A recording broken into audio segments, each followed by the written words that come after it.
I wanted to talk to you about a mindset trick, okay? For those of you that don't know me, I struggled with anxiety for literally 30 years. And so do our 3 children. They've all struggled with anxiety at various moments. And my daughter used to have this word for it. It's called the what if loop. That when you get trapped in your mind, you start thinking about what if this happens? What if that happens? What if this goes wrong? What if I fail and somebody critiques me? What if this person judges me? What if that happens? What if they say this and I don't know what to say? What if my friends judge me? What if they think I'm weird? What if they think I'm silly? You can get trapped spinning what if thoughts all the time, okay? And so I want to give you a super simple trick that you can use to interrupt the what if loop. And it comes from both the research that I've done about having a high five attitude and empowering and encouraging yourself. And the reason why having a high five attitude is so important is because when you believe in yourself and your ability to face anything, when you believe in your ability through your attitude and your actions to have a positive impact on anything that you're dealing with in life, that's the secret to success. It doesn't remove the obstacles. It doesn't change the circumstances that you're dealing with. It changes you and your ability to face those circumstances and tap into the resilience and the courage and the confidence and the strength that is in you that is waiting to help you. That's what a high five attitude is. It's realistic optimism. Oh, gosh, okay, there's a gentleman walking in front of our car. Okay. So I was talking with Jenny, who's got her camera aimed at me. Jenny Maloney, if you need a phenomenal photographer. Hussein, who is my favorite person, sorry, Tev, to drive. And our COO and my fabulous sister-in-law, Christine. So we were sitting here talking. Jenny literally decided 3 weeks ago? Yeah, about a month ago. About a month ago, that where she was living was sucking her soul dry. Mm-hmm. She'd been thinking about it and thinking about it. How many of you have been thinking about, is this the right place for me to live? Should I move? Should I try somewhere new? Even if it's just like, I don't like this apartment or this neighborhood or my roommates. Have you experienced this? I have been experiencing this for 5 years. Mm-hmm. Every time I would take off and land in a new city, I would allow my mind to wander. Could I live here? Could I live here? Mm-hmm. Is it Austin, Texas? Is it San Diego? Is it Nashville? Mm-hmm. You know, is it Portland, Maine? I even considered Portland, Maine. Yeah, it's cool. It's cool. So she literally decided 4 weeks ago to honor that feeling inside of her. And the second that you started honoring that feeling, like, maybe I should move, even though my family lives here, even though people are going to be upset, maybe we need a change. When you feel depleted, when you feel like every morning you wake up and you don't want to high five your life, that's a signal. That means you got to dig deep and figure out what you really want. And you got to do some soul searching, and you got to find your strength and your courage to face and be honest with yourself about what's not working and make a change. So that's exactly what Jenny did. But when you start to get honest with yourself that you're not happy with your life, any aspect of it, you don't want to high five that relationship. You don't want to high five your friend group. You don't want to high five where you live. You don't want to high five that job. That's when the storm kicks in your mind. Because then you go, well, what if I'm wrong? And what if I don't have new friends? And what if it doesn't work? And what if this? And what if that? And what if the other thing? What if I don't sell my house? What if my kids don't like the new school? What are some other things that you had about it? What if I don't find somewhere to live? What if my house doesn't sell? What if I'm making a big mistake? Yeah, you know, what if I'm making a big mistake? And I was terrified. Terrified. And I thought that was my gut trying to tell me something, but no, any big change is freaking terrifying. Yes, terrifying. Just expect that, okay? So if you don't high five your life right now, that's all the sign that you need to change. Then your mind is going to kick into what if mode to keep you paralyzed where you are, because your mind does not want you to change. It thinks change is scary. This is where you're going to use this little high five attitude flip. And I'm going to let Jenny tell it to you. What is the flip? Just tell them what that flip is. Instead of going, what if this is a mistake? What if this goes wrong? What if it doesn't work out? What do you say instead? What if everything does work out? What if everything works out? Mm-hmm. And it's so simple, but it's so profound. What? Can you imagine if you went through life thinking, what if it works out for me? What if I make this big change and I actually love my new life? What if I start exercising and I love it? What if I decide to move and it all works out for me? What if I start this side business and it works out? Imagine placing a bet on yourself. That is how you have a high five attitude. You place a bet on yourself, on your dreams, on what you want, and it can be as simple as swatting away that bullshit. What if it fails? What if it doesn't work? What if my friends judge me? What if I'm unhappy? Look, there are very few things that are, I know, I'm really red. It's because I'm sort of having a hot flash right now. I keep it very real. There's no filter that I can have. I'm 53 years old. This is the kind of that happens to me. But what if, all those what ifs, you don't know if they're true or not. Are they serving you? What if it doesn't work? What if that? What if the other thing? What if, ooh, scaredy cat, paralyzed? Do you like that? How about you flip it? How about you get a high five attitude on? What if it all works out for me? What if it's hard in the beginning? And then a month from now, I look up and go, holy shit, this was the best decision I ever made. What if quitting your job is the scariest thing, but it all works out for you? What if ending that toxic relationship makes you feel scared and you dread being alone again? But what if 2 months from now, when you invest in building back a relationship with yourself, you can look in the mirror and you go, wow, it's all working out for me. That was exactly what needed to happen. What if the heartbreak that you're dealing with or the pain that you're dealing with, what if it's all just a dot on the map of your life connecting you to something amazing? What if it's preparing you for something? What if it all works out for you? You know, betting against yourself makes you feel miserable. Staying in situations that you don't want to high five, that make you feel depleted, it's the reason why you're not happy and fulfilled. I want you to start putting a bet on you, on your intuition, on your happiness, on what your heart and soul are screaming at you to do. If you can't high five every aspect of your life, I want you to stand in front of that mirror and start to get honest with yourself. I want you to get a piece of paper out and put a pen in your hand and start writing down what the do you want? What does a high five life look like to you? And you know what's interesting about using the term a high five life? You know exactly what that means. I don't even have to explain it. It's a life where every day, even on the hard days, you still want to wake up and high five what's happening. You're still waking up surrounded by people and playing a game that's worth playing to you. It's personal to you. And I'm here to tell you, you start to develop the daily habits of encouraging yourself. What if it all works out? What if this is actually the best decision I've ever made? What if it's really difficult and going through this is going to make me a better version of myself? What if 6 months from now, after I make this change, I'm going to look in the mirror and it's not that you're not going to recognize yourself. You ready? You're actually going to recognize yourself. The you that's in there, the one that you're ignoring and criticizing. What if it all works out for you? That's my message for you today. I want you to take on that high five attitude. What if it all works out for you? I'm sitting here high-fiving you every step of the way because I believe that something amazing is happening in your life.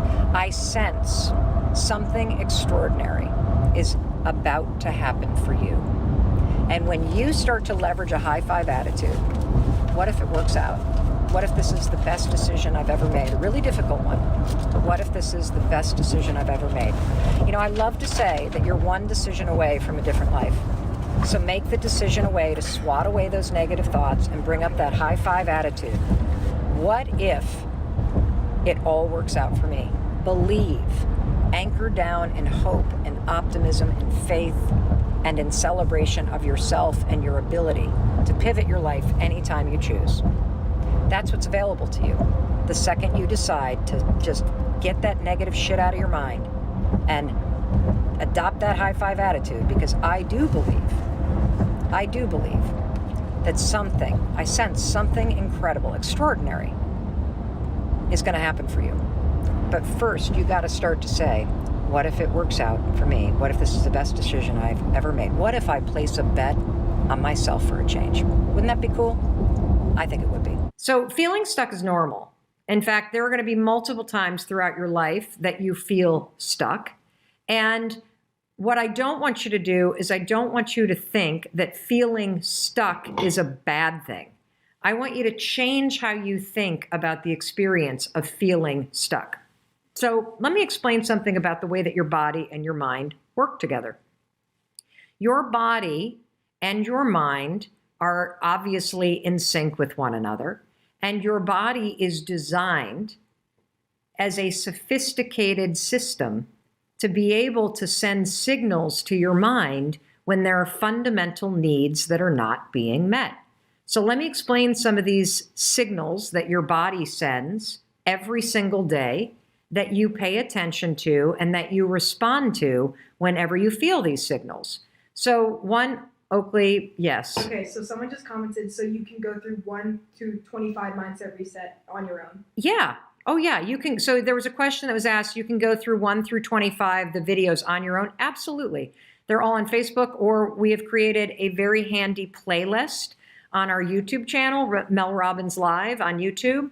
Very, very handy playlist for Mindset Reset. And you can do these at your own pace. You can do these whenever you want. And what we're teaching you in Mindset Reset is all of the killer cool, simple science around how you think, around the patterns that get encoded in your brain, about your default network in your mind and how that got programmed a long time ago, the power of learning how to be deliberate in how you think and how to redirect from thinking something negative to thinking something positive, how to use anchor thoughts. We spent a bunch of time, the morning routine and journaling, because there's a huge connection between what you do first thing in the morning and your morning routine and your mindset and focus all day long. Lots of science around that. I rolled out my journaling method, which you can check out at 5secondjournal.com. And there's free downloads there. You don't need to buy anything. All the science around why I journal the way that I do and how that impacts my mindset and the science that proves it. And then we did anxiety training and all kinds of topics on anxiety from video 13 all the way up until the 20s. And these last couple of videos, we've just been doing really simple little mental tricks. Yesterday was do it anyway. The day before was about the habit of complaining. And today, what we're going to talk about is the feeling of being stuck and the fact that your body sends you signals all day long because it's trying to tell you that it has needs that are not being met. So let me tell you some of those signals. When you need food, what signal does your body send you? You feel hungry. Feeling hungry is a signal. It's a signal from your body that you need to do something. You need to eat. You want to know another signal? Feeling thirsty.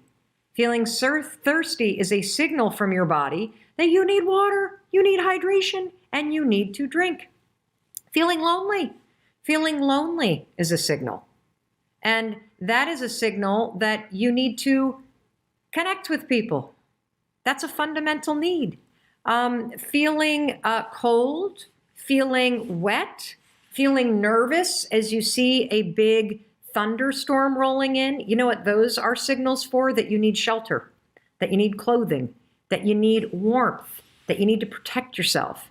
So all day long, oh, what about another one? Feeling tired. What does that mean that you need? It's fundamental, one of your fundamental needs. It means you need sleep. Feeling stuck works the exact same way. It's a signal from your soul, from your heart. And what the signal means is that you need growth. You see, growth is one of the most fundamental needs of all human beings. So when you have stopped growing in your job, or you've stopped growing in your life, or you've stopped growing in your relationships, you're going to start to feel stuck. So how do you satisfy the need for growth? Here's what you do. You basically ask yourself, what am I curious about? What is it that I could do that would expand my relationship? What is it that I could do that would expand my career? What is it that I could do that would expand my mind and my life? You can sign up for a class. You could Sign up for a date night in your relationship, or read a book about relationships in order to help you figure out how to grow it. You could go to your job or your boss and ask for more interesting projects to work on. You could volunteer for things to work on that expand you. All that feeling stuck means is that a fundamental thing that's required for you to be a healthy and happy human being is missing. And it's not food, it's not water, it's not shelter, it's not sleep. It is the need for growth. So if you feel stuck, the last thing I want you to do is to start thinking about how stuck you are, because signals in your body are signaling you to take action. And so if you feel stuck, what I want you to do is I want you to see that as a signal that you've stopped growing, and it's time to be deliberate about finding ways to grow. So sign up for something, start listening to podcasts, meet new people, go to therapy, learn more about yourself, take an online course, read a book, take dancing, do something that's going to help you grow. I literally quit my other jobs and I was like, I'm done. Yesterday you quit your job? Morning. And I literally texted Rob and all my friends. I was like, I'm diving in, universe is hard work, faith, let's go. I'm no more it's just, I don't have time. I'm like, there's no time except for everything you want to do, whatever. And I was trying to raise my vibration. And so I just came here out of the blue, because I work, I'm a producer here and I'm always around working. Right, but you weren't on staff yesterday. No, and I had no idea what was going on here. I was just like, you know what, I'm going to a creative space. I swear to God. And then I sat down and I was like, and I heard your voice and I was like, oh my God, Mel, and I know Rob works with you. And the chapter was making me shake, because it's everything affirming to me in that moment. And I was just like, what is going on? So 2 years ago, I landed at the Dallas airport and I get into an Uber. Now, I barely had a moment to say hello to the driver before my cell phone rang. It was one of the executives from Sony Pictures Television calling about the launch of my new daytime talk show. When I hung up the phone, Eduardo introduced himself and said, I can't believe you're in my car. I've got to talk to you. And he said, I want to know how to become an Oscar-winning actor who will create opportunities for Black and Latino men in the inner city who also want to be actors. Oh, I love that idea, I said. And then I immediately asked him the most obvious thing that was on my mind. So, Eduardo, why are you in Dallas? If acting is the game you want to be in, you have to be in New York or LA. He paused. Right. How old are you? 25. Oh, cool. Well, you have two choices, I said.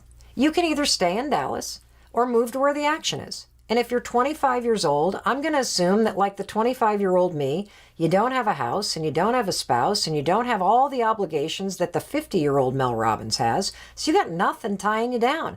After you drop me off, you should give 2 weeks notice on this job and you should move to New York or LA. You need a specific date so you can stop thinking about what you're going to do and start taking steps to make it happen. Give yourself a deadline. This is your dream, not mine, Eduardo. I could feel him thinking. Well, now the tears were flowing. So, Eduardo, you got to train your mind to spot all the opportunities that are right in front of your face, rather than the obstacles. Can you give me one thing that happened today that is evidence that you should move to California? And he said, this conversation right now. I cannot believe that was happening. Well, but you need to believe it, and here's why. Yeah, right. Here's why. Yeah. Okay? You put it in motion by quitting your job. Yeah. Don't give me credit. You put it in motion by quitting your job.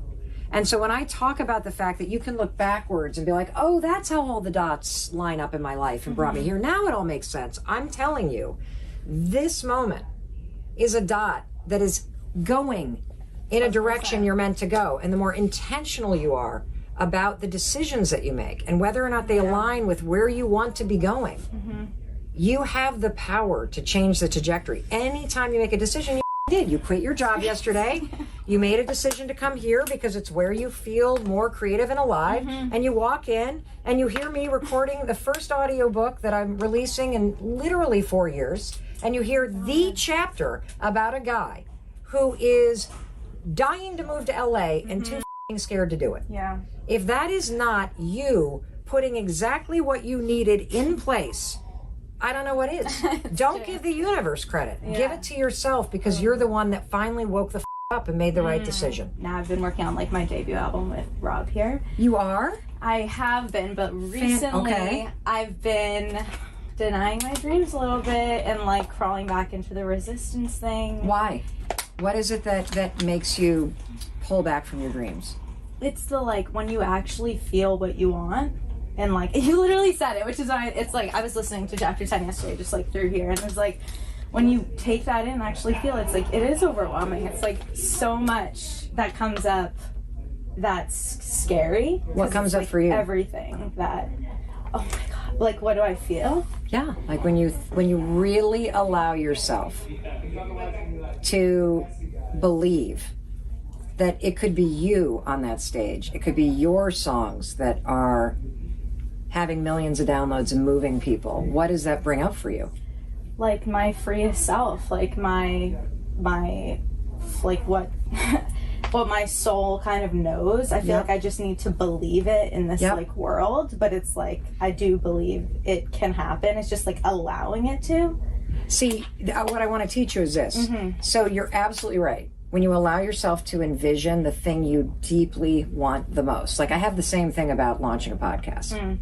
If I really allow myself to believe it, it's that we will be the #1 podcast, period. And I can feel it. That is my soul pulling me forward. Totally. But what's keeping me from really going all in and doing the work is this deep sense that I still am not worthy of the things that I want. Yep. And so the battle for you is not, well, for me, it's not with fear. It's with this opinion that I don't deserve to be happy, or I don't deserve and I'm not worth or not good enough to have something that magnificent. And that is what holds me back. Yeah. So how would you describe yours? That's exactly it. It comes down to like this like why can't, because it's like it's a big dream, it's a big freaking thing, it's the whole thing.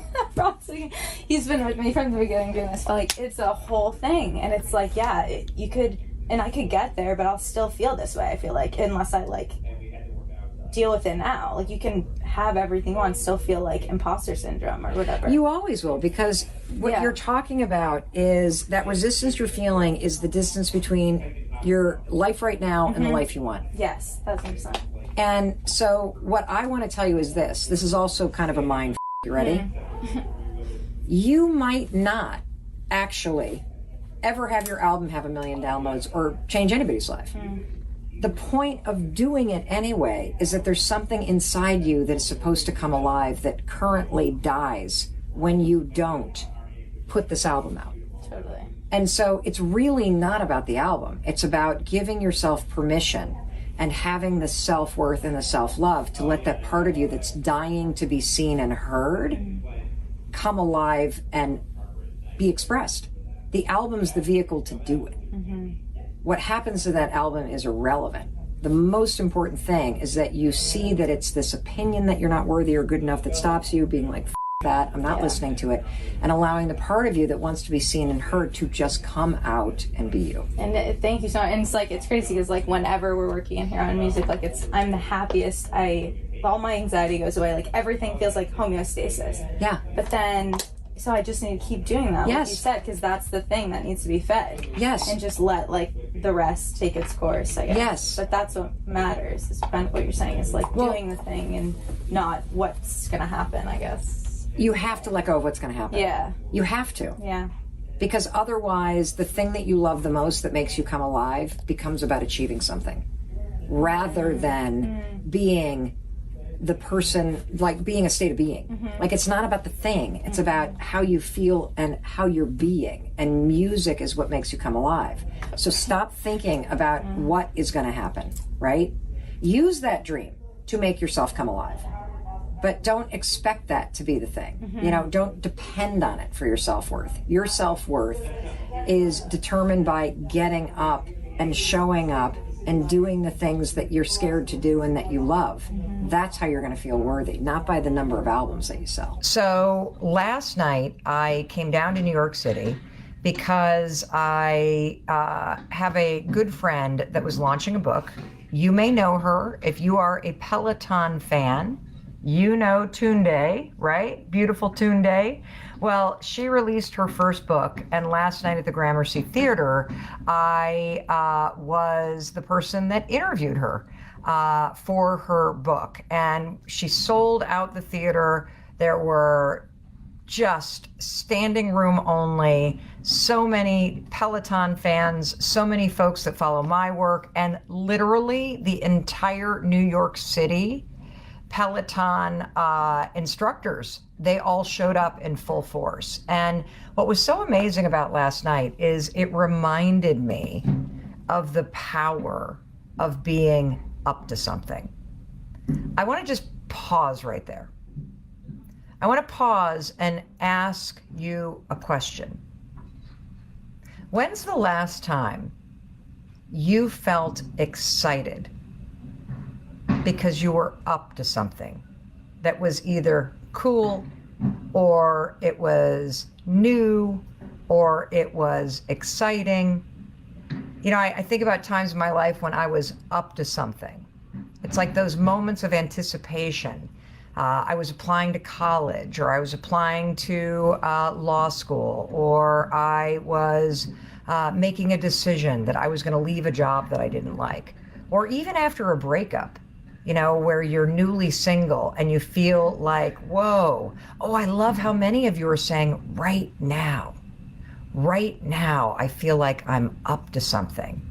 Right now, you know, I feel like I could be a part of something. Or maybe for many of you who are saying, I don't feel that way, Mel. I'm feeling like my life is pretty stagnant. It was a long time ago. I can't remember when. I want to have you imagine something. Imagine how energizing and exciting it would be to wake up every day and feel like you're a part of something really cool. Imagine if you made a decision that starting literally today, you were going to be up to something. You were going to push yourself. You know, it makes me kind of sad, everybody, how many of you are sitting there saying, I can't even remember. I've lost my direction. And I want to tell you something. If you feel lost, if you feel stuck, if you feel like it has been way too long since you've had something that you've looked forward to, I want to tell you something. You deserve to have that energy back in your life. You deserve to get the push that you need. Because last night was a reminder of something. You know, it's so easy, and I know that I can fall into this too. It's so easy to kind of get stuck in your rut, especially after working from home for 2 years, especially after coming through the pandemic, especially after being in this routine of isolation and feeling like nothing is ever going to change. Last night for me, being in New York City and just coming down and being with friends and seeing how energizing it is to be around people that are up to something, it reminded me of this piece of research that when you hear it, it sounds kind of stupid, right? But then when you stop and think about it, it's so true. When researchers study happiness, you want to know something crazy about happy people? Happy people are just prioritizing and making time to do the little things that make them happy. And what we also know, and you know this too, that when you look forward and you see things in your calendar, just this weekend, for example, just this weekend having something that you've planned, something that you're going to be a part of, that just having something just out in the near future to look forward to, it gives you two bursts of energy, two. Number one, the planning of it makes you think about it, right? And as you anticipate it and you anticipate what something is going to be like, you get this burst of energy. And then the doing of it makes you feel energized and excited again, okay? And so last night, when I came down here to New York City to support my friend Tunde and be a part of her big event here in New York launching her book, just thinking about the fact that it was coming up made me feel excited and energized. And being there made me feel excited and energized. And so for those of you in particular that feel stuck, that feel like it's been forever since you've been up to something, that feel like you're in a rut or lost, let me be the thing that you're excited to be a part of. Let me be your coach. Seriously. And for those of you that feel like, oh my gosh, Mel, I'm starting to do cool things. I'm starting to feel like myself again. I'm starting to like shake things up. I'm done with that divorce. I'm done with that job. I am done because the kids have moved on and I'm going to sell the house or flip the house or I'm going to start that business. Let me be the rocket fuel that makes this next chapter the most exciting chapter of your life. And what am I talking about? I'm talking about a brand new 5-week coaching experience. It starts Monday. I'm on today because this is literally like last call time. I'm not kidding. Launch with Mel Robbins is brand new. It starts on Monday. Imagine how exciting it would be if for the next 5 weeks you knew you were going to be with me every day. Imagine how energizing it would be for you to be part of something so awesome. And what is launch? Launch is me being your coach. Launch is me being in your life every single day, giving you the support, the simple structure, the encouragement. It's me pushing you to think bigger. It's me pushing you to start moving again in a direction that energizes you. It's me getting you to lift your head up and raise your gaze and start to plan things in the future that make you excited about your life again.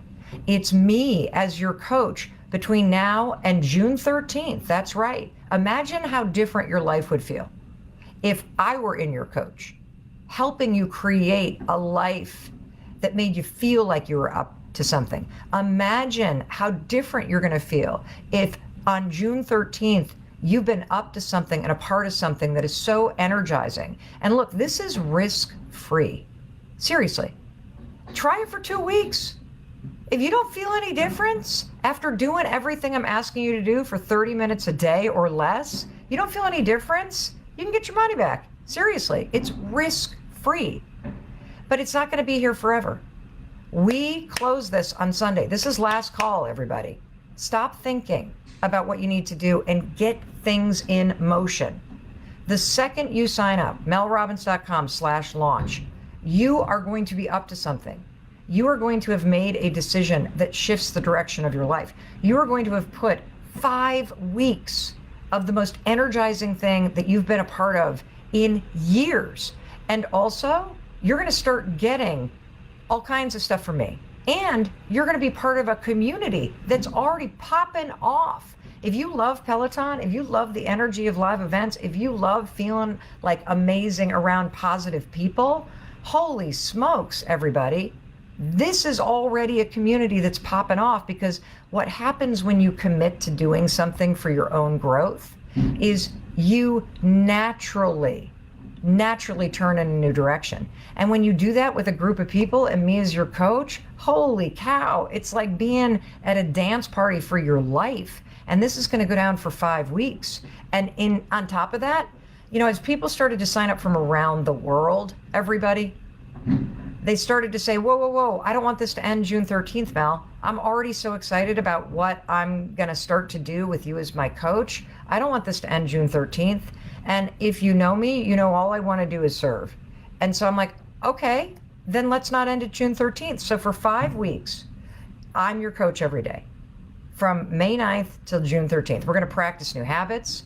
I'm going to keep the energy up. I'm going to tell you what to be doing every day in order for you to start creating a life that you really want to be living in this next chapter. I'm going to help you find the confidence and the courage to be able to truly be honest with yourself about what being up to something in this next chapter looks like for you. We're going to get you into action. We're going to start practicing new habits. We're going to create a plan for the things that you really want to be working on and to change in your life. And you're going to, by June 13th, feel completely different. You're going to be in action. You're going to be proud of yourself. You're going to be energized. That's what Launch with Mel Robbins is. It's not a course where you just sit and you watch videos of me and that's all you do. That's not what this is. This is a course about action. This is a course where you're a part of a community and where you're re-engaged in your life, where you're creating a life that makes you excited to get up because you feel like your life is headed in a direction that's exciting to you. So on top of the daily coaching from now till June 13th, I'm going to be doing a monthly live coaching session with just this group all the way through September. So you're going to have me as your coach through September. And this is super important. This is risk-free, everybody. Risk-free. Try it for 2 weeks, okay? There are 2 payment plans. If this is something you can't afford, don't do it. But if you know that you need this, if you know that you deserve to feel excited again about your life, if you are tired, everybody, of feeling stuck, feeling lost, feeling just directionless, if you are really wanting this exciting group and energy, this is for you. And I want to thank whoever it was that just said, could you all stop complaining about the fact that I'm charging for this? I agree. I put out 17 pieces of free content a day. I have read my book cover to cover for free on YouTube. 99% of the things that I do, everybody, are free to you. If you can't afford this, don't do it. 14 years ago, I was nearly bankrupt. I couldn't pay for groceries. If you can't afford this, do not do it. But please do not show up on a live stream and complain about the fact that I am charging for a 5-week coaching experience when I have cleared the decks in my business to be able to focus on the people that sign up for this program exclusively. That's just not cool.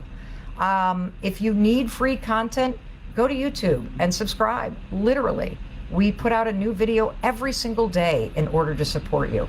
Subscribe to our newsletter, which is also free. And it goes out once a week with links to all kinds of stuff that can help you. If you're in the United States or Canada, subscribe to our texting platform, which costs a lot of money for me to run.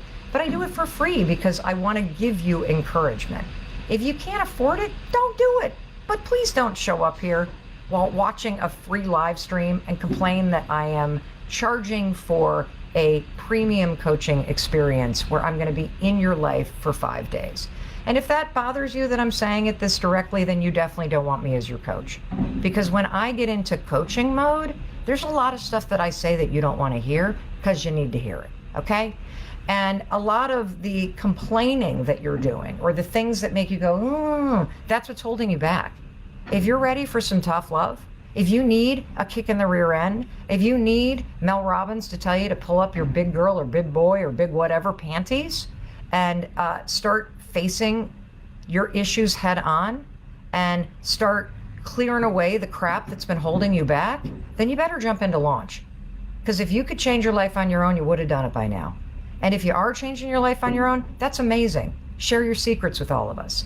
But I personally find that it's really easy to get into a pity party. It's real easy to sit and stay stuck where you are. It's real easy to sit there and lick your wounds and complain about how things never go your way and feel sorry for yourself. But at some point in time, you got to wake up and you got to realize no one's coming to save you.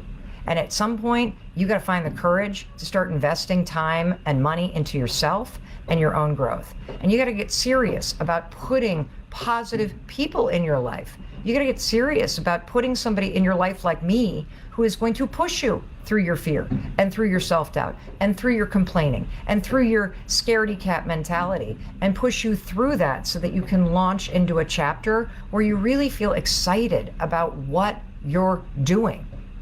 What was incredible about last night with Tunde is she put that event on herself. She didn't sit around and wait for somebody else to do it for her. She didn't know what she was doing. She was just like, you know what? I'm going to make a decision. I'm going to launch myself through this fear and uncertainty into possibility. And that's what's available for you, everybody. That's what's available for you. So here's the deal. Launch is closing on Sunday. Do not wait. Aren't you tired of waiting for your life to work out? If you want things to change, then change things, okay? That's how it works. Jump in. Jump in. The program starts and you launch forward the second you commit. Try it for 2 weeks.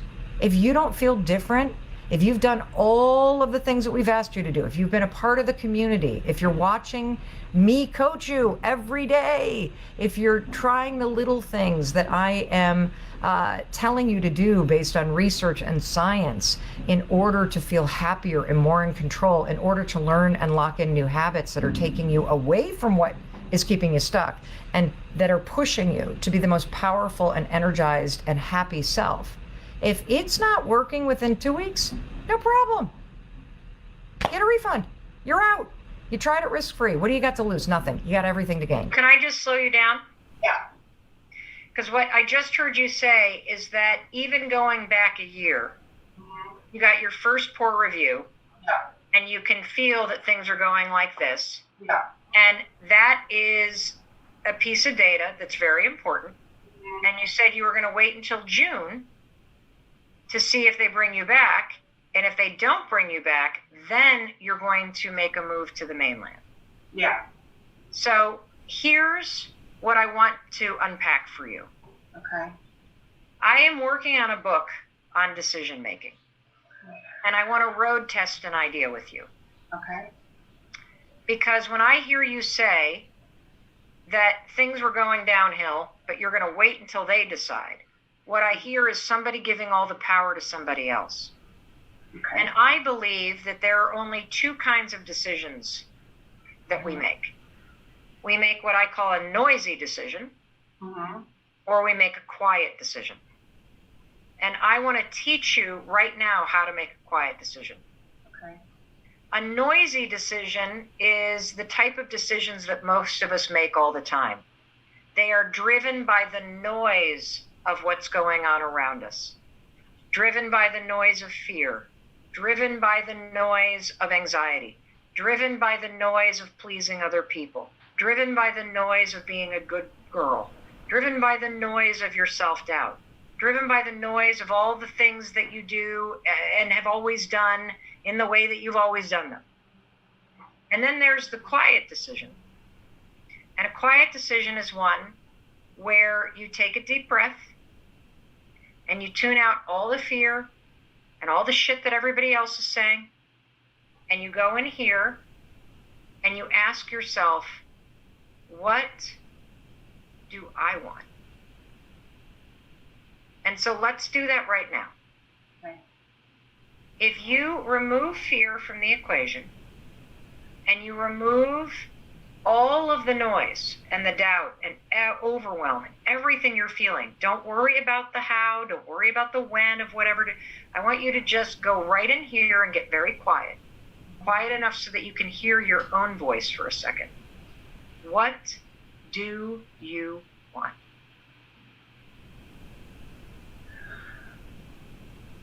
This is what I was thinking about late last year, when I started doing Best Decade Ever.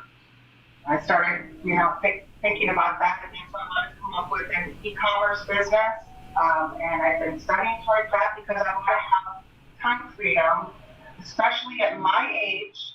I'm 55, and I have 2 little kids that I need to support, and all the way through that. I love that they keep me. I don't know what I can do without that right now.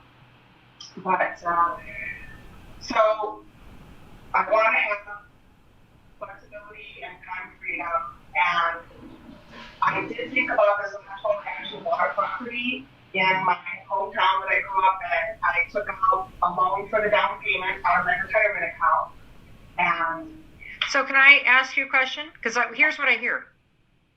I hear you saying you want to pursue this side business, and that you want to move. Yes, it's hard to be quiet, but I think it's the best thing. Okay, so listen. So when you tune out the noise and the fear, what do you want? Say it to me specifically without explaining why.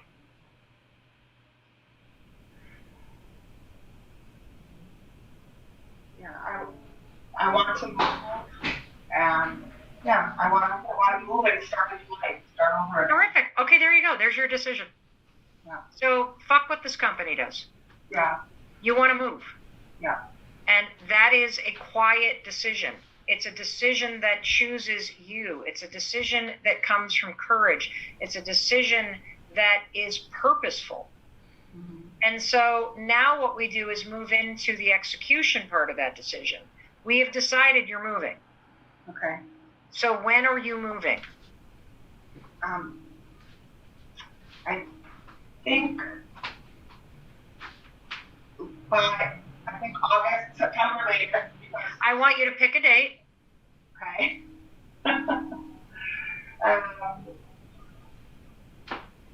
I'll just say August 31st. Terrific. August 31st, you're moving. Okay. You've just made a quiet decision. Now it's your job to figure out how to get it done and what steps to take when. Okay. What does it feel like right now to know that you've made a decision? In a way, it feels calm.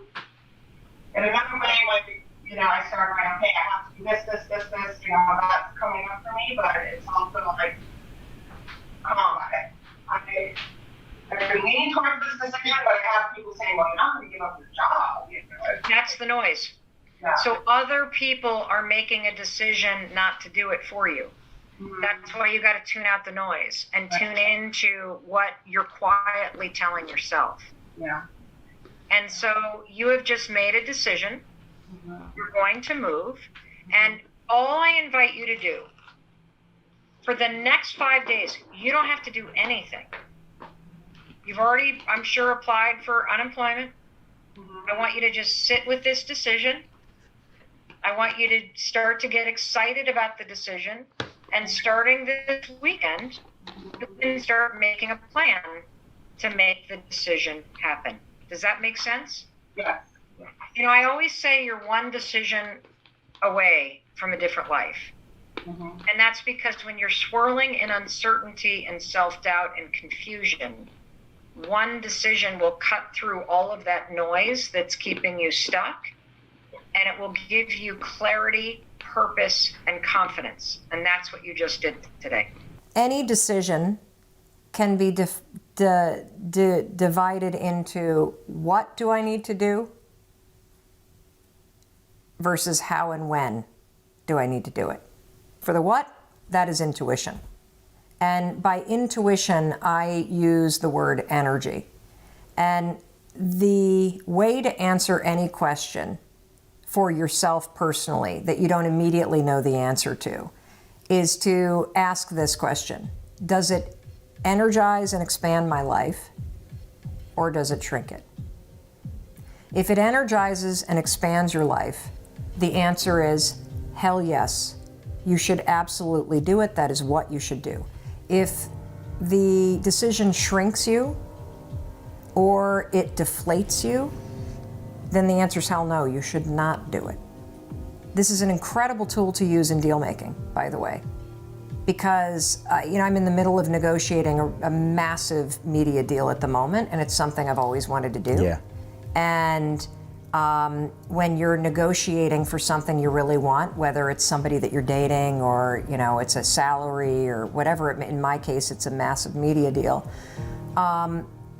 you can get really ego driven, right? Right. And you can start to get very attached to the deal or to the person or to the whatever.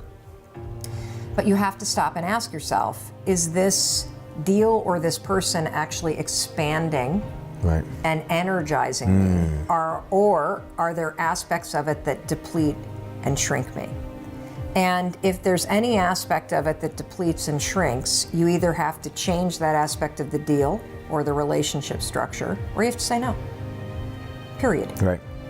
If you decide that, it energizes me and I really want to do it, then that's what you want. Next, you've got to think about the outcome, which is how and when you make it happen. Right. Does that make sense? Yeah, 100%. Cool. At what point did you find your purpose? Because for me, I'm an entrepreneur for 15 years, and most of my career, I chased the money. I because of my upbringing, you talked a lot about how we were conditioned growing up, and I always felt I had something to prove to my dad. You know, I always, you know, 'cause Was he really successful or why? no, you know, he wanted me to go to Princeton. He wanted me to be this smart kid. He wanted me to play basketball. You know, he wanted me to, you know, he worked at Prudential, and that was the first company I knew of, and he would just always talk about Prudential, you know, and how successful that was, and how he wanted that for me. He wanted me to become successful. He wanted me to become highly educated. He wanted me to become the best in my class. He wanted me to make high honor roll. And did you? No. Well, was it? But I tried. You know, I always was Did trying you to really? prove. Or was there a little bit of you resented the pressure, and so you acted out and didn't do it? Because clearly, I mean, come on. You founded Elite Daily. Yeah. Everything you invest in goes and is a huge success. You're a really smart guy when you want to put the fucking work in. Mm-hmm. And so there was an aspect about your personality.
Many times I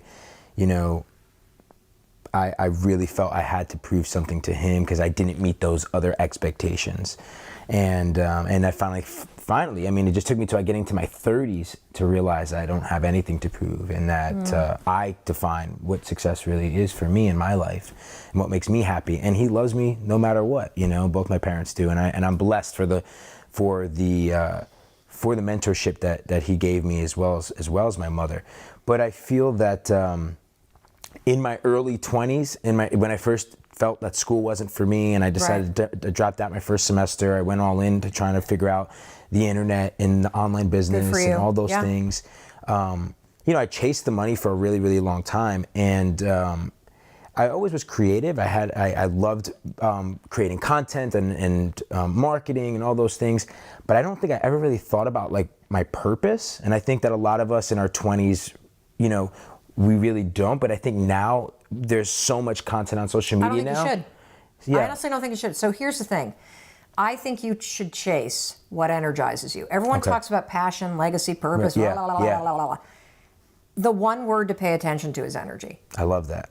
That's it. Let's simplify this. Okay. So whatever energizes you, naturally expands you, feels like possibility, is exciting to do. It may be scary, that doesn't matter. It has to do with how it makes you feel. Right. When you were in your 20s, money made you feel good. It expanded you. It energized you. Chasing the money, that was the game. That was your passion. That was your There's nothing fucking wrong with that. Nothing wrong with that. And I particularly want to say that to the women that are watching. Yeah, hell yeah. Because it is socialized into women not to chase success like that, not to go after the money. And so if what energizes you is amassing wealth, go for it.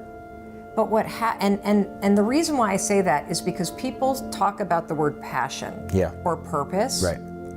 And the truth is, it's not a person, place, or a thing. It's not.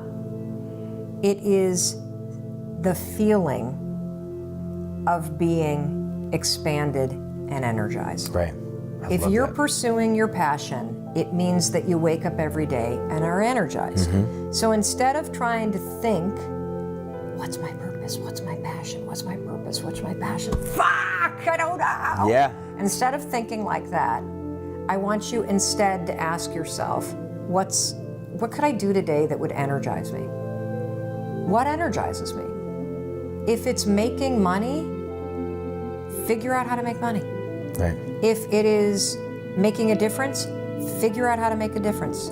It could be in any single shape or form. But if it energizes you, that's what you need to follow. And what happens is that passion also, because it's energy, it dissipates over time. Because when you first start making money, it's fucking thrilling. Yeah. Thrilling. There is nothing more exhilarating than making your first million. Yeah. Nothing more exhilarating. Yeah. But what happens is once you learn how to do something once, you can do it over and over again.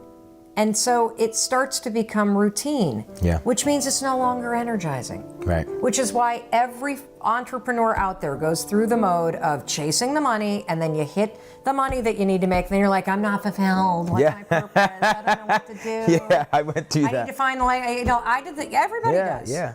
And it's because you were energized by the money, and now you're not. Yeah. Now you got to be energized by the next thing. Yeah. And for you, it's clearly service. It's clearly making a difference. It's empowering others. And so when I look back on my trajectory, the thing that energizes me is making people feel like they matter. Yeah. It's that simple. It is giving people hope in a situation where they don't have it. It is shining a light on the path forward when somebody feels stuck in darkness. And now that I know that those moments are the things that make me get up out of bed and energize me, I can trace back all the way to the moment of being a public defender in Manhattan, 22 years old, straight out of law school, and defending a kid who, and I met him for the first time. He had been arrested. I met him during night court in New York City. I was a brand new young attorney, and this kid had been arrested, and he had been arrested for throwing a champagne bottle in the middle of Times Square on New Year's Eve, and it had come down on a woman and had sliced her face open. Oh my God. And he had been ID'd and pointed at by her friends as allegedly the kid who had done it. And he was a junior in high school. And he had gotten in trouble. I think he had like a juvie record for, like some petty bullshit shoplifting or something when he was 12, but that was it. High school kid on his way to go to junior college, mom working hard, terrified, absolutely terrified. And I met him because he had been arrested, and the family couldn't afford a lawyer, and I was a legal aid criminal defense attorney, and I was assigned to represent him. And I remember walking back into the cages behind the judge's bench, because if you look at a judge in a courtroom, there's two doors, typically, one to the right, one to the left. One of those doors leads to the hallway, which is what all the court officers and administrative workers walk to, that's behind the court system. The other one leads to cages that are behind the judge, which is where they hold the inmates as they're waiting to come in and get arraigned, or they're waiting, for the trial. And so I walked back there and I called out this kid's name, and I just remember him asking, is my mom out there? Is my mom out there? And I said, look, I'm gonna tell you something. I'm gonna make you two promises. I'm gonna get you out of here tonight, and I'm gonna do everything I can to, because he was like, I didn't do it, I didn't do it, I didn't do it. I swear to God, I didn't do it. And I promised him, I said, I'm gonna get you out of here tonight, and I'm gonna do everything I possibly can to clear your name. And I remember the relief in his face, and he said, you believe me? I said, of course I believe. Gave him hope. Holy shit. That moment, my heart blew open. And it's those moments where you give somebody hope, where you show them the path forward, where you're stronger and clearer in that moment than they are, so now they can be. Yeah. And that's what I show up and do every single day. And I've only become more emboldened because we have a platform. Yeah. And what the platform on social media and on the speaking circuit, and now as an author whose work is in 36 languages. It's unbelievable. It is unbelievable, and that's happened in 16 months. The book has been translated in 16. And the podcast, I'm like, you got to #1, freaking like that, like lightning. Well, yeah, we did. It's incredible. Behind that, I'm just thinking about what it took to get to #1 like that. It took 10 fucking years of schlepping and failing and being a public defender and doing other things. And so, what was the shift? I'm really curious about what was the shift for you that went from criminal defense attorney to saying? None of it was conscious. None of it was conscious. And that's why I say follow the energy. Yeah. Because if my husband hadn't gotten into a business school up in Boston, I'd still be in New York City making $19,000 a year as a legal aid attorney. That's what I'd be doing, because I loved being a fighter for people that didn't have people fighting for them. I loved that. And I still do that today. Right. The people that our audience are people who want to do better. It's people that want to be happier, people that want to do more for their families, people that want to pursue their dreams, and I am fighting. I'm fighting the bullshit for you. Yeah. I'm fighting your self-doubt, I'm fighting your anxiety, I'm fighting your excuses, I'm fighting the stories that you've had since childhood, and I show up every day to remind you of who you are. Right. And to remind you that you can do this if you put in the work. And if you give up your timeline, and if you're good to people, and if you're positive, and if you cheer for other people. And the fact that our platform has grown so fast and our engagement is so big makes me better at what I do, because we literally hear from 1,000 people a day who are either struggling or who have used some small thing that we've said and it has improved their lives or their relationships. And that makes me not feel It gives you energy. It gives me energy. Thank you. It doesn't go here, it goes here. Yeah. You know what I mean? Yeah. Oh, yeah. And it's also why I'm so intellectually curious, because if one 5-second rule tool can help the millions of people that it's helped, imagine if we keep going and digging and sharing other simple things. Right. Imagine the number of people that we can empower and help and encourage and help them make their own lives better. We need to stop asking questions, and we need to be a leader in our own life, and we need to make decisions that support our family, that support our safety, and that support the things that we care about. And this all started to go down when we were still taping last week, and Mindy made the decision to get rid of audiences.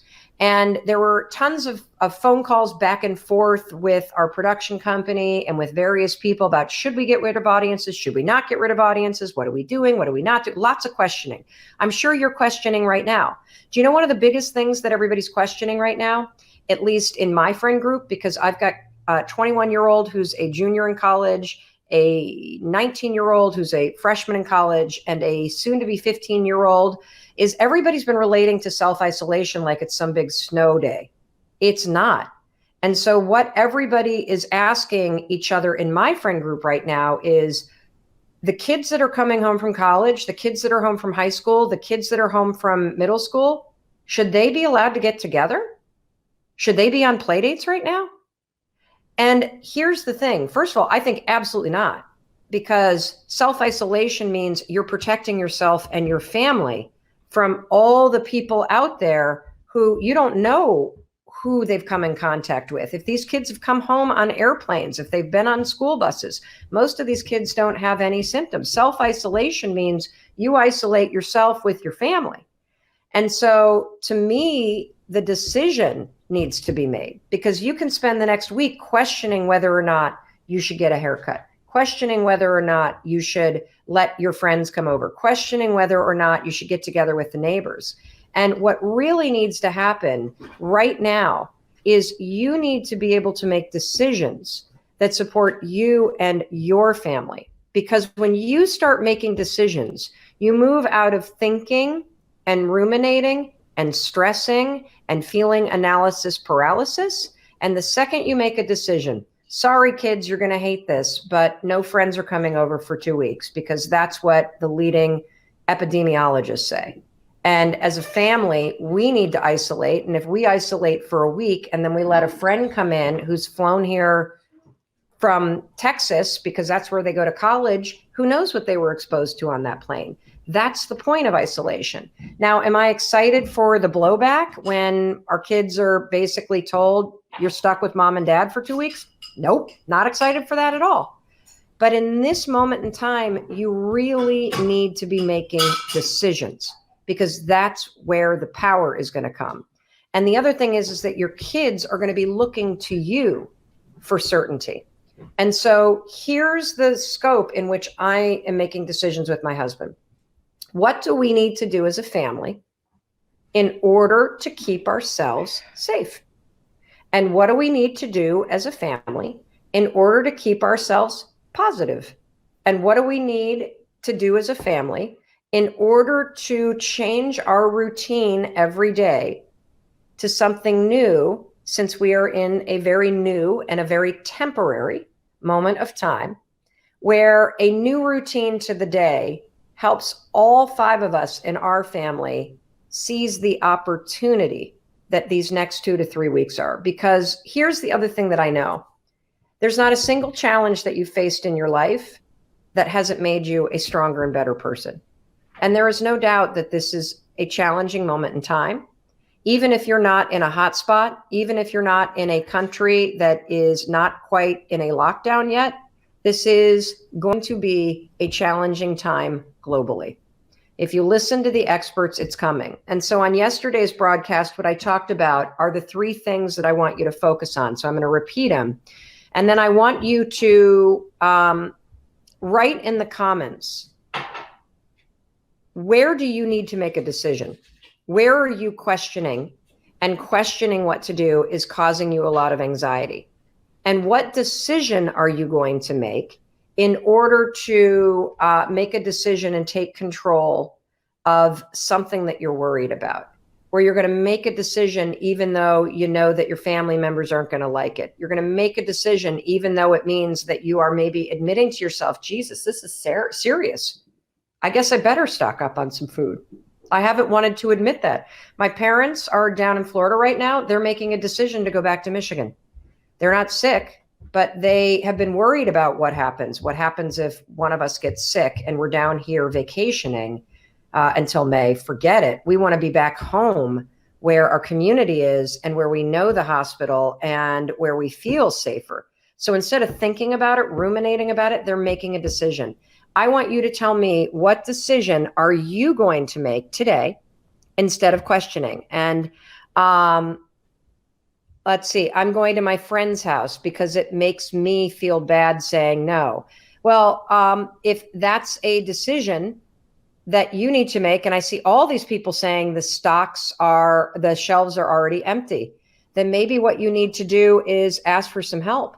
One of the interesting things, and we're going to send out a newsletter early this week with some links to free tools that you can use, is writing notes to your neighbors and building an email and a cell phone list. These are things that you can do. Another decision that you can do, just stay home. Another decision that you can do is, you could talk to your boss about what your comfort level is. If you don't have the kind of job where you can work remotely and you need to go to work, maybe now is the time to start reaching out for help in terms of childcare. But what I don't want you to do is I don't want you to sit and question. I don't want you to sit and ruminate. I don't want you to stay stuck thinking, because that's going to make the fear worse. So today's piece of advice is stop asking questions and start making decisions. Okay? And I want you to tell me, what are you going to do? I see that somebody canceled their trip to Hawaii. I see that somebody has asked a neighbor for support to go and do the shopping for them. I see that somebody is finding it boring at home. You're right. It is boring at home if that's the attitude you bring to it. I think being at home for 2 to 3 weeks and slowing down is a huge opportunity. And that's why it's so important for you to work on your mindset. I see that somebody's canceled their wedding. I see that somebody has decided to get to Australia instead of staying in Thailand. I have somebody is arranging to work from home. Somebody is using the time to take webinars, to listen to audiobooks. I see somebody is sending supplies to their parents. I think that this is an opportunity. I see somebody else has canceled their wedding. I see somebody slowing down. I see somebody that has decided to put things on pause and to start to work on projects around the house. Yes, you can get through this. And you're going to get through this if we stay connected. Okay? And you're going to get through this if you ask for help if you need it. And you're going to get through this if you keep your mindset positive, if you keep reminding yourself that you're okay, and if you come at this from a place of being centered from your heart and centered from your kindness and centered from your spirit. I see people starting to paint. I see people doing cello lessons over FaceTime. I see people working out in a home gym. I see people working on house projects. I see people doing self-care, catching up on reading. This is going to pass. And the faster that you make decisions that are keeping you and your family safe, the faster that it will pass for you. The third takeaway is one of my biggest philosophies as a leader and just the way that I think. I am what I call an outcome thinker. So anytime I need to make a decision, I'm always thinking about the outcome. And the outcome is what guides me on what to do. How much do you balance in making a decision, the outcome thinking and the, really like playing that out compared to your intuition? Yeah, it's a great question. So any decision can be divided into what do I need to do versus how and when do I need to do it. For the what, that is intuition. And by intuition, I use the word energy. And the way to answer any question for yourself personally that you don't immediately know the answer to is to ask this question.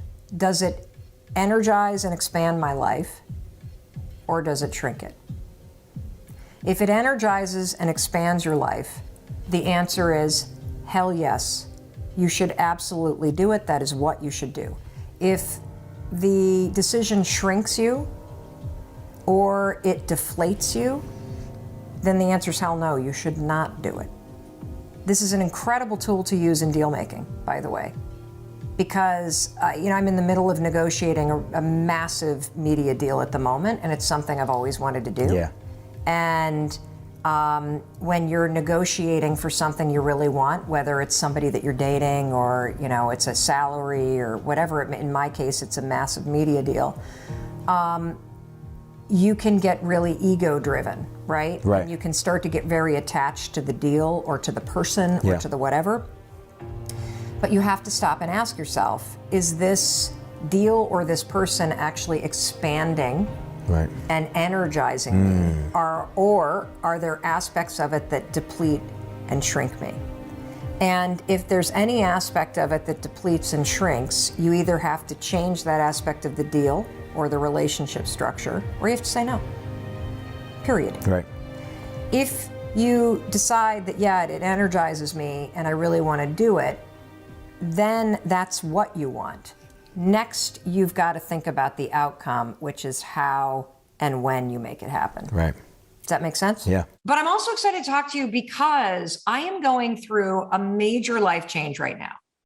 And I consider myself to be a very confident person.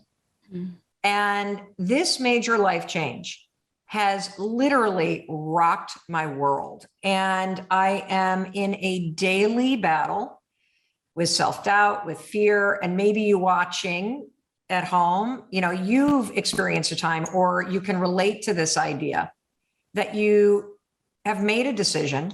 Maybe it's to end your marriage, or it's to change your career, or it's to move across country, or it's to heal yourself, or to not have kids. Or in my case, my husband and I made a decision to sell the family home that we have raised our kids in for 24 years. I've lived almost half my life here.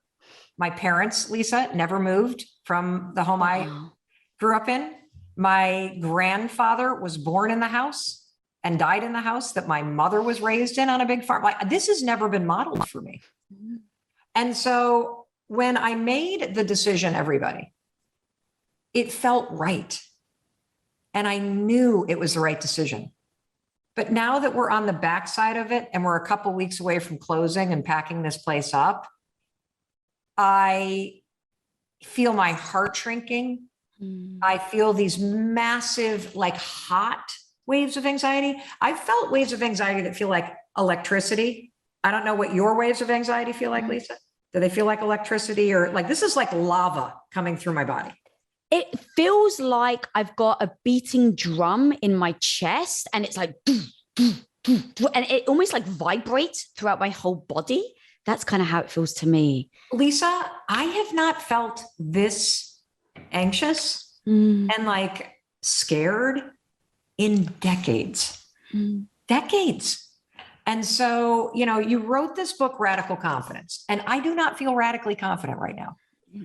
I feel like the Mel Robbins that I know has been knocked on her ass, and I'm wallowing, and I am doing all the things that I know to do. Get up, get moving, don't drink, move your body, reach out to friends, journal, go to therapy.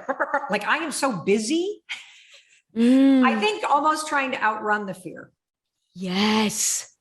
And I don't know if you've ever had this experience, but what were you going to say? Because I just saw you go. Yeah, literally. So there's this thing I call in the book about squirrels, like filling your life. I think it was the movie Up, where the dog has, like, you know, where the dog sees a squirrel and it runs off, and then it sees another squirrel and it runs off over here. It's like they become distractions, but almost the distractions help you not look at the realities of what is actually happening within you. So you even said you're filling your days up so much with almost these strategies that you're trying to overpower the actual thing. You're trying to beat it out versus actually letting it speak, letting it have a voice, and then addressing it with no judgment in yourself. Because that's the point though, right? You even said, I haven't felt anxiety in years. And so in those moments, I actually go, oh, she's back again. Are you kidding me? Because I'm literally like, what the fuck is this bitch doing here? I thought I got rid of you in law school and I was 20. What? Like, and so I'm like, get out of here. And now I'm going to like get busy and clean the house and do this and on and on and on. And radical confidence is something else. And it's something that I don't think I've actually ever practiced.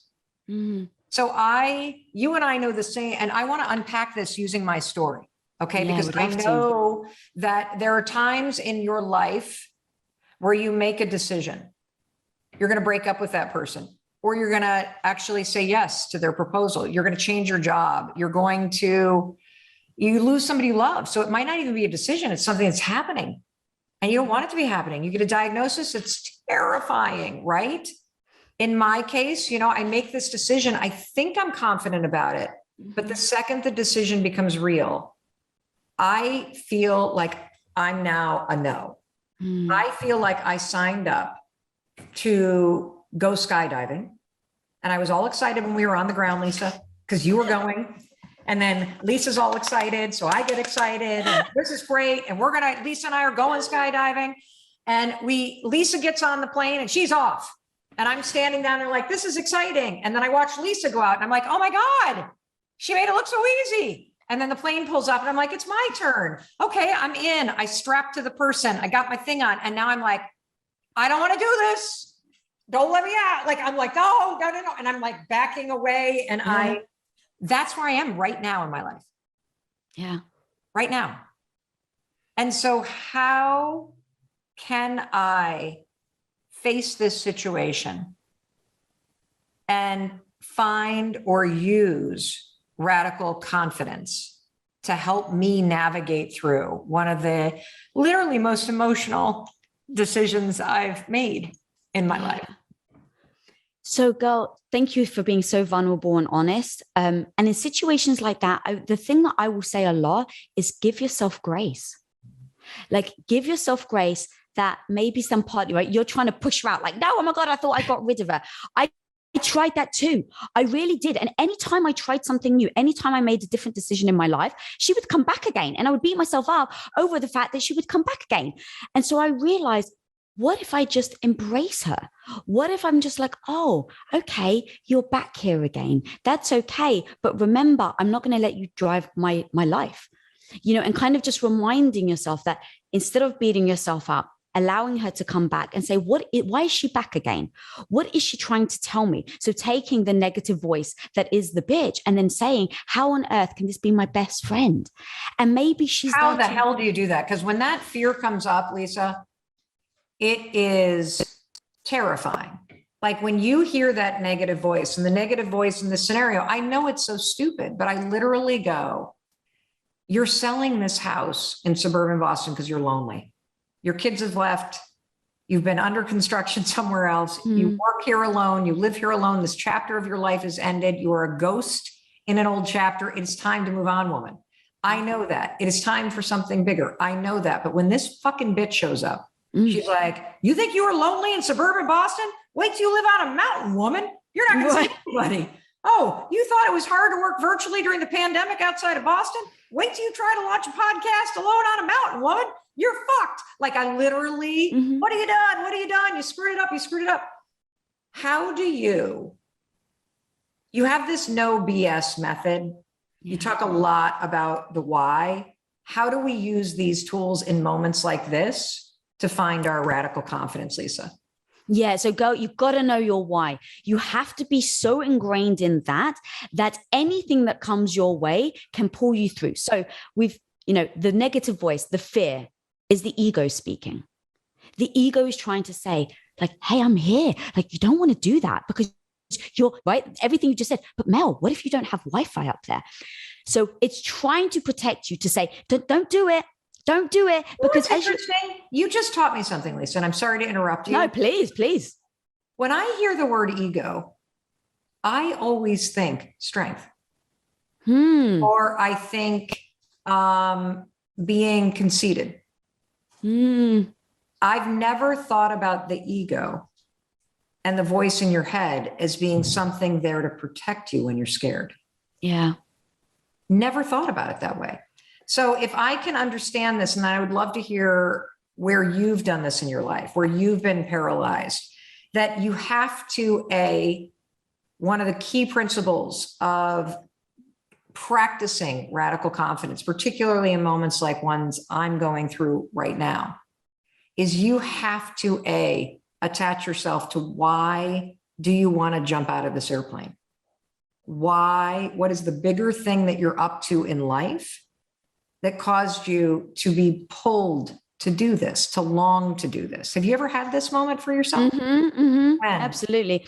So multiple times actually in my life. So going from being the stay-at-home wife, supporting my husband for 8 years, cooking, cleaning for him, then helping Quest, like my husband, oh, I'm a good Greek wife, I'll help you, and not realizing it would grow at 57,000%. And in that growth, having transitioned into, oh my God, maybe I love business. Maybe this is actually something I love. The idea of tearing apart my identity of being the good, supportive wife. This identity that I was told my whole life I would end up being. I got accolades for it. I got pats on the back for it. I was getting all the validation of what a great wife I was.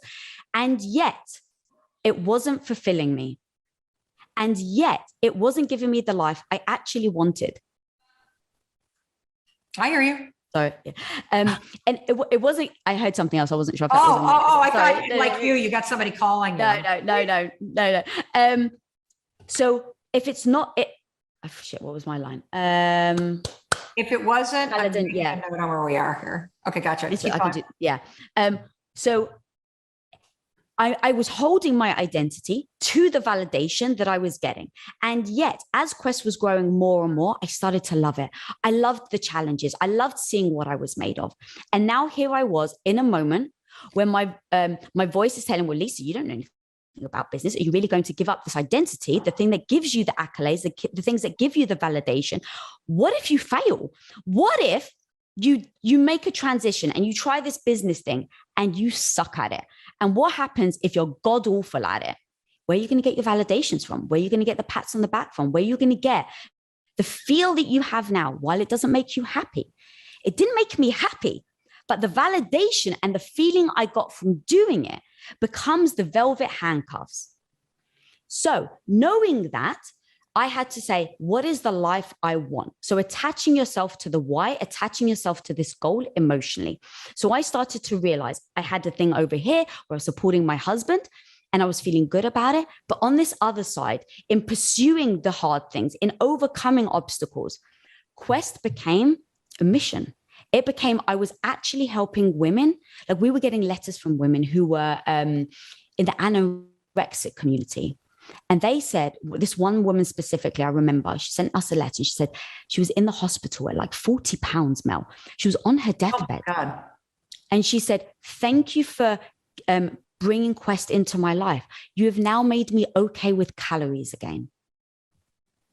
Now, when you hear that sort of thing and you attach yourself to the why, that when you step in, all these hard things to do actually deliver on this why, I now know I have to make the change. So I know my why now. I know that I really want to change from being the supportive wife into helping build Quest.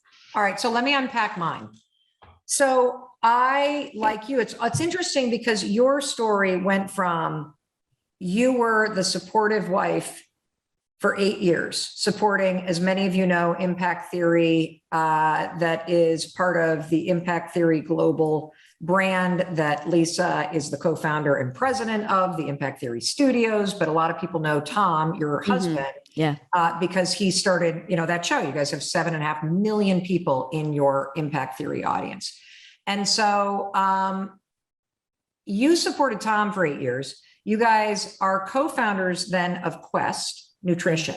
And so you went from bucking all of this stuff that you were told to do, being raised in a Greek Orthodox family. You're going to get married, you're going to support your husband, you're going to have children, and discovering that you love business. Yeah. And the impact that you were making and the fulfillment that you felt became your why. Correct. The why you were going to not do what society and your upbringing and what you thought you were supposed to do. Yeah. I have something that's almost like the reverse. As the more successful I've become, the lonelier I've become, and the more stressed out I've become. And my why is to create more peace. It's to create more ease. It's to create more fun. It's to be much smarter about my business so that I can accelerate and magnify the impact without accelerating and magnifying the stress. And a big piece of me deciding that it was time to sell this house is because I race back and forth and back and forth and back and forth and back and forth and jump on planes, and I am never anywhere, which is why I'm lonely. And it's just like it probably scared you to not do what you had been told you should do and had been doing forever. It scares me to slow down and to approach business very differently so that I can have all the things that I really want, which is more time with my family, more peace, and a bit of separation between the empire and the impact that I love building and the peace that I need and the connection that I need in my personal life. And when I say that, I'm like, fuck this house. I'm out of here. Back this shit up. Let's go. Right? See? Yeah, it all depends in the moment, right? So for instance, if we even know hangry is a thing, right? You don't eat, you get mad, and all of a sudden you may say something you shouldn't have said. So if we understand that one little thing by not eating has an impact on how we feel about ourselves, now think about all the other things that come along with what you're doing. You're having to look back at 25 years or however long you've been there, right? So all of that is emotional, of course. And so now it's like, how do you separate why you're trying to do it with the emotion you're feeling? Oh, I love this, because here's what I just got from this. The grief is completely appropriate. 1,000%, Mel. The fear is not necessary. Like the fear is something through radical confidence. If I'm able to separate the process of grieving, which is an emotional process that you cannot attach a timeline to, that is so healthy and so important. And it's also all about the love and the loss and the, like all of it. And you can't outrun it. And that is something that's really a big part of this major change, is the grief. But what I've done is I've collapsed the fear of the unknown and my lack of confidence in knowing whether or not this next thing is going to be successful. So if you look at that, the why, right? So you've got the why. So everybody, the first piece of advice from radical confidence, if you are in the low, if you're in a big major decision, if you're scared about something, you did not lose your confidence because it's in you. We're going to tap into it. And if I'm hearing you correctly, step one, when you hit that moment, is you got to attach yourself to your why. Mm-hmm. And my why is that I want to make a greater impact and have much more peace and ease in my personal life and more time with family and friends. And that's why I've got to remove this variable of a house that my entire family has outgrown, even though I don't want to give up the memories. Like I'm still walking around here because it keeps me close to my kids. Mm-hmm. And then you're also saying, though, and this is the really important part that I've actually never heard anybody say. I'm sure lots of people have said it, but I've never heard somebody say it in a way that I really understood it, Lisa. And that is that the fear is your ego trying to protect you from something you're scared of. Yeah. And when you feel the fear, you need to detach it from everything else. And you need to turn toward that fucking fear. You write this chapter. I'm so glad we're talking about this, because this is my favorite chapter, everybody. This is make your negative voice your bitch and then turn it into your BFF. And I'm telling you right now, my negative voice is my bitch right now. Like I didn't make it my bitch. It is bitching at me. Yes. It is scaring me. And so the voice that's scaring you going, I can't do this. I'll never make friends. If I was lonely here in Boston, then I'm going to be really lonely on a mountain. What the fuck have I done? I just screwed up. Bitch, bitch, bitch, bitch, bitch. My daughter has this right now. She got into this great program in London and she's pursuing her dream of being a singer-songwriter. And she's 5 days away from leaving. And her fear, so her ego is going, you're not going to like it. You're going to be homesick. This is going to be terrible. Blah, blah, blah, blah. So what do you do when that fucking bitch is bitching at you? You literally listen to her. You go, all right. I don't want to listen to her. All right, Mel, she's I've been listening to her and I'm crying in my bed. How do I stop listening to her? Okay, here's what I love it. Okay, so here's the thing. Just like a partner, your spouse, your best friend, yes, she's going to tell you the hard things. You don't sometimes want to hear it, right? I ignore Chris. I'll listen to you. So okay. All right, there you go. So your friend is telling you, you know, like, hey girl, you may want to watch out for this. Hey, you know what? This actually could be a bad thing. Like, what if you are lonely? So now I go, oh, she's actually a friend trying to warn me of something that may happen. Now, as my friend, because she cares about me, because she doesn't want me to get my ego dented. She doesn't want me to be embarrassed. She doesn't want me to feel shame or guilt. So she's warning me. So if she's warning me, hey, you're going to be lonely.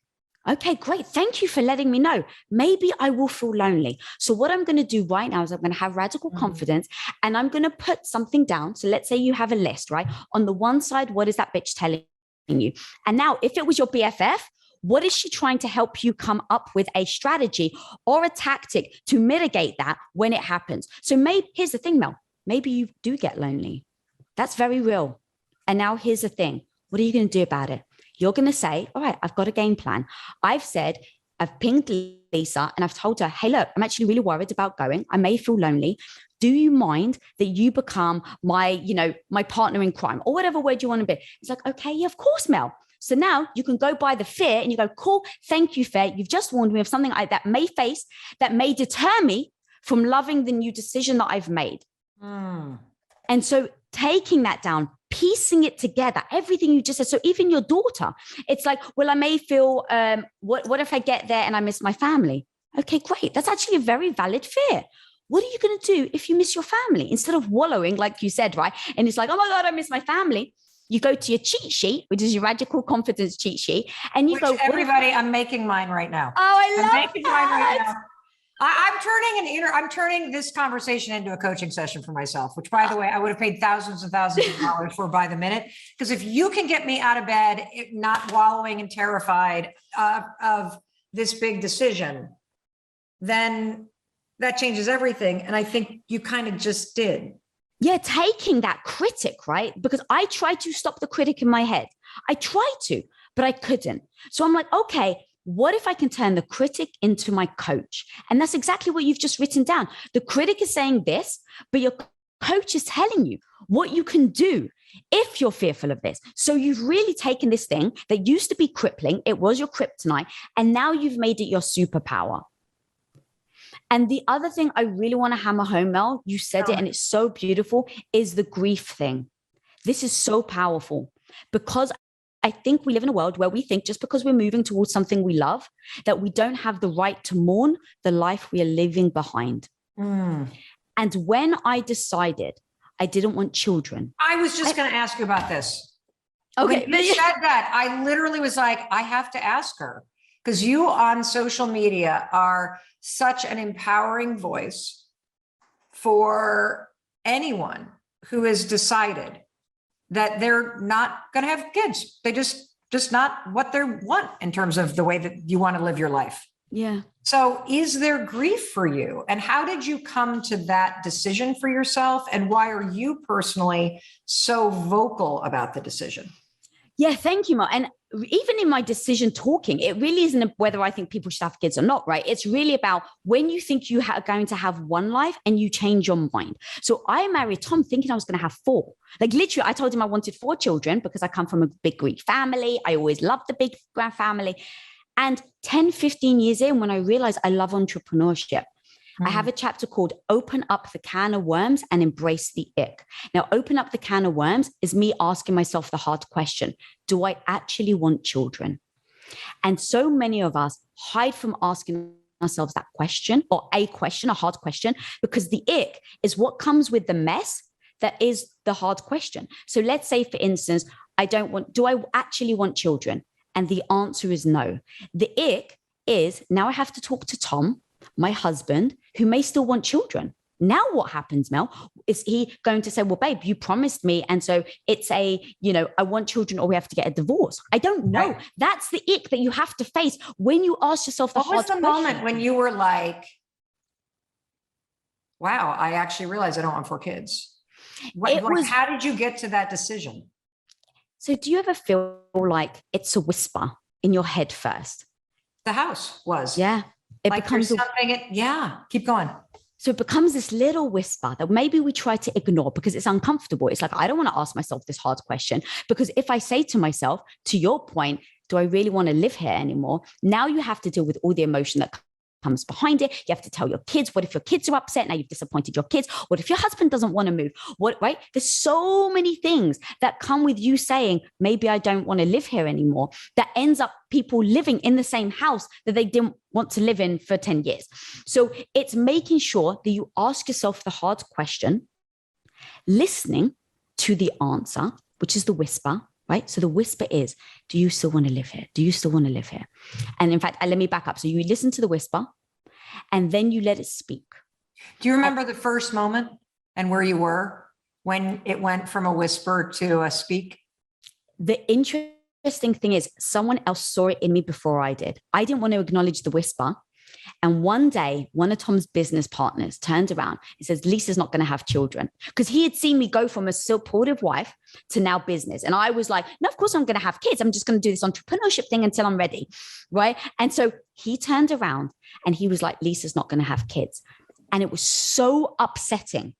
It was so upsetting. And I went to Tom. I was like, I can't believe that he said it. Who does he think he is?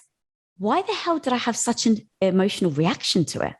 That was the thing. I was like, because Tom even said, babe, why does it bother you? Who cares what other people think? And I was like, why does it bother me? And it was because I was ignoring the whisper, and he just called it out because he saw in my actions how much I was thriving in business. He saw, but because of my belief system, the belief system that I had as a Greek woman, I was going to have children.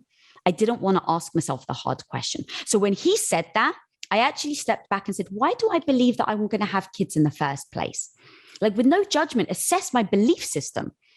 And once I started to write down literally almost like, what are the first things that come to your mind? And I was like, all right, legacy, like chatting something out like as quickly as possible. So I was like, all right, legacy. And I was like, well, what does legacy mean? So I wrote it down, legacy. Oh. What does legacy mean to me? All right, well, I said legacy because to me, it was about having children to pass on your wisdom. That was what my dad used to tell me. And I was like, but do I actually believe that? And I'm like, well, a legacy to me could be, having, making a mark on your life now so that when you're gone, you're remembered. All right, do I actually need to give birth to my own children to do that? Oh, no, I actually don't need to. And then it was like, why else do I believe that I want to have children? I really love the idea of having a little Tom running around, a little mini Tom. I love the idea of having a daughter that one day I could help her mindset not be crippling like the mindset that I had growing up. So all these emotions were real, which is why I didn't want to necessarily say, but is this worth, right? Is this something I really want to have children over? And so once I looked at that and I said, you know what? I actually still want that. But what I want more than that is the life that I'm experiencing in business. And in that moment, Mel, going back to your grief, I realized I had to mourn the life I was leaving behind. It didn't mean that I didn't want the life. It didn't mean that some of the decisions that I was making weren't going to be heartbreaking to me. But I realized that what I wanted more than having children was actually not to have children. Wow. And so I had to sit with Tom, and we had as a relationship, our communication. And I said, babe, I need to give you the space for you to mourn the wife you thought I was going to be. That's going to take process. What can I do to do that? Right. And so I, with respect, said, he's used to me taking care of him, putting his clothes out, cooking for him every day. And so there is a grief process when you lose someone, right? Those first moments where it's like you're surprised by all the changes. Right. So I said, babe, I need to give you the space to have this grieving process. So what does that look like? All right, I take care of you 7 days a week. So next week, babe, I'm going to take care of you 6 days a week. And then the following week, I'm only going to cook for you 5 days a week. And then the week after that, I'm only going to give you 4 days a week. And what ended up happening was I embraced that both of us were actually sad that we were giving up this part of our life. But we know our why because we knew we were going to do it to move forward to the life that we really wanted. And so giving yourself the space, Mel, right now to grieve all the things that are very true to you. But to have that why, which is where we started, but to make sure that the grief doesn't deter you from your why. This is so beautiful. This is so beautiful. I can't tell you how much I've gotten out of this. I want to try to unpack it because I think it's so valuable what we've just discussed. And as somebody who has spent a lot of time running and a lot of time being faster. I mean, even just think about the 5-second rule. If I move faster than the anxiety, I won't be there when it hits. Right. But the problem that I faced, and it has worked for decades, but the problem that I've now faced in making this massive life-changing decision is that in those moments when you get the diagnosis or somebody that you love dies, or you make one of the major changes, your anxiety catches up. And that's exactly what's happened in this moment. And you've explained so beautifully and so simply how to practice this skill of radical confidence, particularly in these moments where doubt or fear or uncertainty take over. Hey, it's Mel. Thank you so much for being here. If you enjoyed that video, by God, please subscribe because I don't want you to miss a thing. Thank you so much for being here. We've got so much amazing stuff coming. Thank you so much for sending this stuff to your friends and your family. I love you. We create these videos for you. So make sure you subscribe. Mwah.